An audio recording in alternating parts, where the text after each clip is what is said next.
رئيس الجمهوريه هو اللي حل هذا القرض، صندوق الضمان.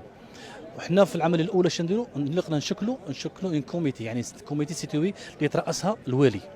فيها الوالي، فيها مدير مصالح فلاحيه، فيها رئيس غرفه فلاحيه، فيها رئيس صندوق التعاون الفلاحي، والمدير حنايا كسكرتير. نشكلوا هذا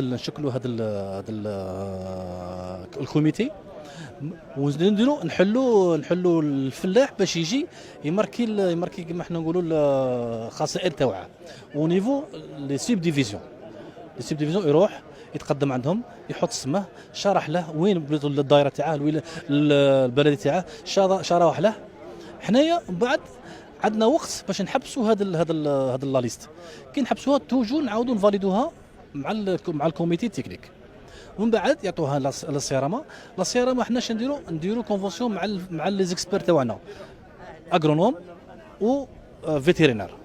كيما بول المومون الحمد لله رانا في بدينا العمليه، رانا في نقول من الاسبوع الفارط، يعني الجمعه بداو الناس يخرجوا، لي زيكسبير تاعنا بداو يخرجوا. رانا دروك رانا في 20% من العمليه، يعني رانا في 50 ملف و50 فلاح رحنا عندنا ودرنا له تقييم الخسائر تاعه. الوقت اللي نكملوا ان شاء الله، وما يخفاش عليكم راه عندنا 906 ملف اتريتي. ماهوش كما قال لك سهل، والحمد لله رانا بشويه ونوصلوها ان شاء الله.